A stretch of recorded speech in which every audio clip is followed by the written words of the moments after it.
জীবনে যত বড় বিপদ আসুক, ডিপ্রেশনে যদি পড়ে যাও, কোনো সমস্যায় পড়ে যাও, মানে আর কোনো রাস্তাঘাট দেখতেছো না, এখন দেখতেছো দেয়ালে পিঠ থেকে গেছে, চারটা কাজ করবা, ইনশাল্লাহ তুমি ডিপ্রেশন থেকে বের হয়ে আসবা। সর্বপ্রথম কাজ হইলো 2 রাকাত নামাজ পড়ে ফেলবা। উজু করে 2 রাকাত নামাজ পড়ো। নামাজ পড়ে তুমি আল্লাহ তাআলার কাছে পরামর্শ চাইবে, আল্লাহ আমি তো এই সমস্যায় পড়ে গেছি, আমার তো হঠাৎ করে বাবা মারা গেছে, আমি তো এখন চোখে কিছু দেখতেছি না, আমি তো এই অন্যায়টা করে ফেলছি, আমি কি করব? আল্লাহ তাআলা তোমাকে পরামর্শ দিবে। এই কথাটা আমার এক আপা ওই দিন বলতেছে, আমি একটা সিদ্ধান্ত নিয়েছি, নেওয়ার পরে আমি টেনশনে পড়ে গেছি যে হায় আমি এখন কি করব। তো আমার আপা আমাকে বলতেছে যে তুমি কাজ করো, 2 রাকাত নামাজ পড়ো, নামাজ পড়ে আল্লাহ তাআলার সাথে পরামর্শ করো। আমি চিন্তা করছি আল্লাহ তাআলার সাথে পরামর্শ করবো কিভাবে। 2 রাকাত নামাজ পড়ছি, নামাজ পড়ে আমি আল্লাহকে বলছি যে আল্লাহ আমি তো এমন একটা সিদ্ধান্ত নিছি, কি করব।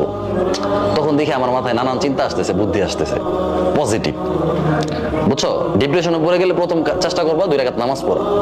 দ্বিতীয় যে কাজটা করবা, একা থাকবা।